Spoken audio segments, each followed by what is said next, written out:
भाई यह बजट था या एरोप्लेन, ये सिर के ऊपर से निकल गया पता ही नहीं चला।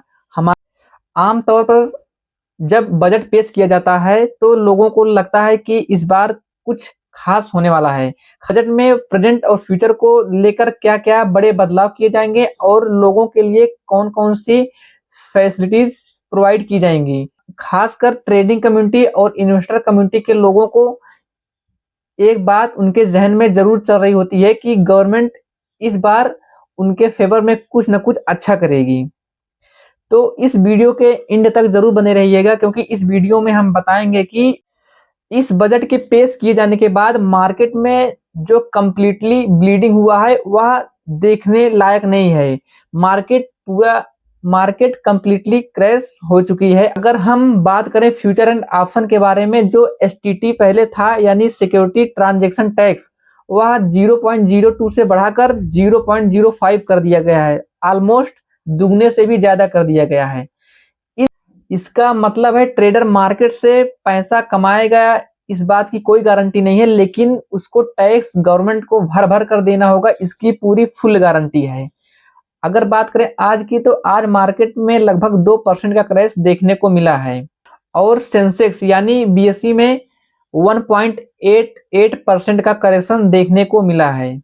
निफ्टी 50 अपने टॉप से 2% तक करेक्ट हो गई है। रिलायंस जो कि सबसे बड़ा मार्केट कैपिटलाइजेशन का स्टॉक है, इसमें 3.4% का करेक्शन देखने को मिला है।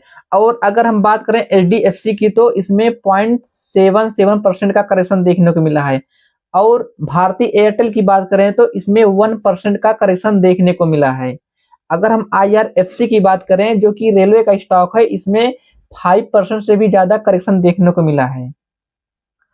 कॉपर के स्टॉक यानी हिंदुस्तान कॉपर में 12% से भी अधिक क्रैश देखने को मिला है। अगर हम बात करें ब्रोकर स्टॉक की, तो जो ग्रो का स्टॉक है वह 5% तक करेक्ट हुआ है आज। और एंजल वन का स्टॉक है, उसमें 9% तक का करेक्शन देखने को मिला है आज।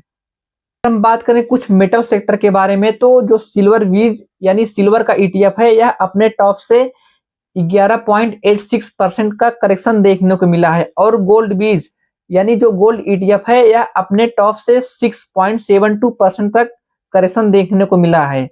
और हम अगर बात करें कॉपर के मेटल ईटीएफ की, तो यह अपने टॉप से 3.97 तक इसमें करेक्शन देखने को मिला है।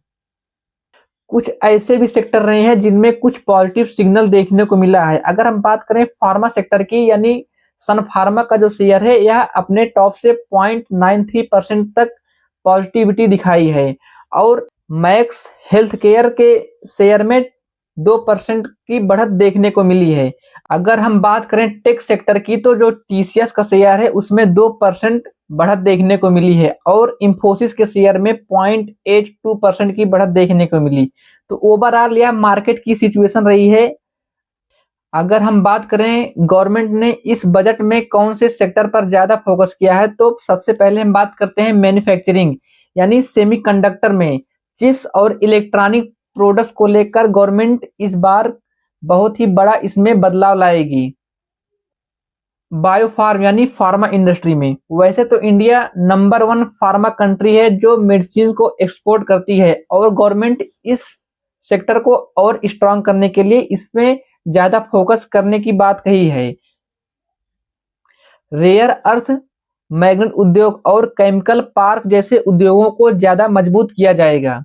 अगर हम बात करें इंफ्रास्ट्रक्चर के सेक्टर में, तो इस बार government 7 high speed railway corridor को डेवलप करने का ऐलान किया है, जैसे कि टीयर 1 सिटीज मुंबई हो गई, पुणे हो गए, हैदराबाद हो गई, वाराणसी हो गई और दिल्ली हो गई। इन सब के बीच एक बेहतर कनेक्टिविटी का ऐलान किया गया है।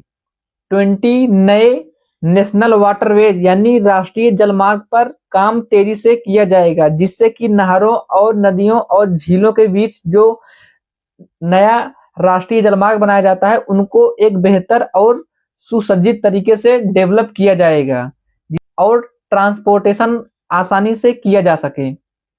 पूंजीगत व्यय यानी कैपेक्स को 12 लाख करोड़ के ऊपर तक बढ़ाया गया है, जिससे कि सड़क, रेलवे और शहरी विकास और जो बंदरगाह होते हैं, इनके प्रोजेक्ट को तेजी से तैयार किया जा सके। अगर हम बात करें लघु उद्योग यानी MSMEs यानी mini small and medium enterprises को 10,000 करोड़ का फंड मिलेगा, जिससे कि जो छोटे उद्योग हैं उनके बीच ट्रांसपेरेंसी, क्रेडिट और एक्सपोर्ट को आसान कर दिया जाए। जैसे कि अगर बात करें हम, तो हमारे कंट्री के जो छोटे उद्योग होते हैं वो कहीं ना कहीं हमारे इकोनॉमी के लिए एक बैकबोन का काम करते हैं। जैसे कि छोटे स्टार्टअप्स हो गए, वर्कशॉप हो गए, IT सेक्टर में कोई बिजनेस हो गया या फिर ट्रांसपोर्ट का बिजनेस हो गया, तो ओवरऑल ये जो छोटे उद्योग होते हैं ये इकोनॉमी को कहीं ना कहीं बूस्ट करते हैं। तो गवर्नमेंट इनको 10,000 करोड़ का फंड इस बार देने वाली है। अब बात करते हैं एग्रीकल्चर में कौन से बदलाव होने वाले हैं। एग्रीकल्चर में प्रोडक्टिविटी को बढ़ाने के लिए जो फल और फूलने वाली और उच्च मूल्य वाली जो फसलें हैं, जैसे कि कोको हो गए, काजू हो गए और नारियल हो गए, इन आदि को मदद मिलेगी। मत्स्य पालन, पशुपालन और डिजिटल कृषि को आर्टिफिशियल इंटेलिजेंस यानी AI के बेस पर इनको प्राथमिकता दी जाएगी इस बजट के द्वारा। ग्रीन एनर्जी और EV, solar panel, battery storage और इलेक्ट्रिक वाहनों के लिए कस्टम ड्यूटी को कम किया जाएगा, जिससे कि लागत कम हो और इन सब सेक्टर में लोगों का निवेश बढ़े। Tech and digital, IT, AI और डिजिटल टेक्नोलॉजी को ज्यादा समर्थन दिया जाएगा। जैसे कि डेटा सेंटर हो गए, क्लाउड सर्विस प्रोवाइडर्स में टैक्स की छूट मिलेगी। ABGC यानी एनिमेशन, विजुअल एसेट, गेमिंग और कॉमिक्स को ज्यादा इस बजट में फोकस किया जाएगा। स्किल डेवलपमेंट के लिए इस बजट के द्वारा रोजगार में ज्यादा फोकस किया जाएगा और इंस्टीट्यूशन जैसे कि स्कूल हो गए, कॉलेज हो गए, इन सब में हब और लैब प्रोवाइड किए जाएंगे जो कि स्टूडेंट को एजुकेट करेंगे फॉर कंटेंट क्रिएशन और उनके स्किल को इन्हेंस करने के लिए। Urban and city development, tier 2 और टियर 3 उनके शहरों में डेवलपमेंट को बेहतर करने के लिए और कनेक्टिविटी को स्ट्रॉन्ग करने के लिए इस बजट के द्वारा ज्यादा फोकस किया जाएगा। तो ओवरऑल मिलाकर देखा जाए तो कुछ इस प्रकार का नया बजट पेश किया गया है गवर्नमेंट के द्वारा।